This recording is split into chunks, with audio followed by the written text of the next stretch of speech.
4 fellow students and a school instructor before giving himself up to the authorities. In the pandemonium and shock afterward, a number of Pentecostal students gathered at the front of the school, held hands, and began to pray. They were soon joined by other students, Christian and non-Christian alike. Spontaneously, they began to sing Amazing Grace. That was when the media noticed the prayer circle and the cameras focused on the 40 to 45 students.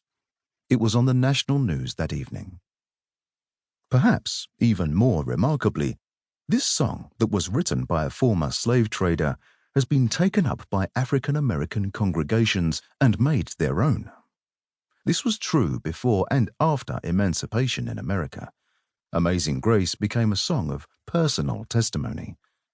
It was gospel music greats like Mahalia Jackson who offered the song to a wider audience yet.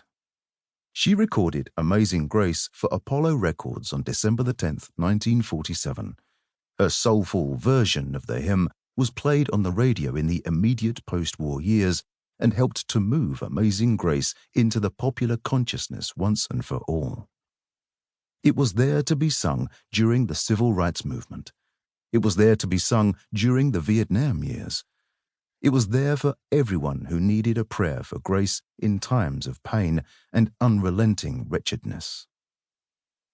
After a white supremacist shot and killed 9 African Americans in Charleston, South Carolina, at an evening Bible study on June 17, 2015, including the politician and senior pastor of the Mother Emanuel AME Church, Reverend Clementa Pinckney, President Barack Obama gave the eulogy for the slain pastor. In the middle of the president's remarks, he paused. He wasn't sure whether he would do this, but when the moment came, it seemed right to him. President Obama began singing Amazing Grace. He knew the congregation would join in with him right away, and they did. It was a powerful moment. Where do we find hope today in the midst of deep divisions in society and violent disagreements? Where do we find hope for the human condition? Where do we find hope for all the griefs and sorrows that threaten to undo our lives? Perhaps we need to look again at the perennial message of Amazing Grace. Perhaps here we might find a renewed hope that however difficult the troubles in our lives, however deep our personal shame and regret, however dark the evil that stalks the earth, there is a mercy that is deeper yet, a forgiveness that makes all the difference, and a power for reconciliation greater than ourselves. The 250th anniversary of the writing of the hymn by John Newton is a fitting occasion to discover the remarkable story behind the song and to learn something of the dramatic life of its author. In this story is a message of grace for us all today, one we need to hear now more than ever. When John Newton wrote his autobiography in 1764 at nearly 40 years of age, he published it anonymously with an almost tabloid-style title, an authentic narrative of some remarkable and interesting particulars in the life of 9 Asterix.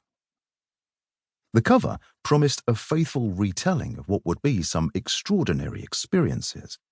It did not disappoint. The book you hold presents Newton's story retold for another generation.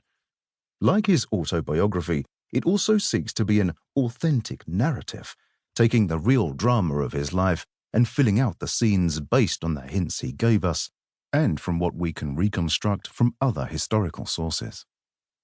For example, in the first chapter, we combine the facts of 18th century Wapping, where Newton grew up, with his own recollections to recreate his early boyhood as vividly as it would have been for him, including a dead body.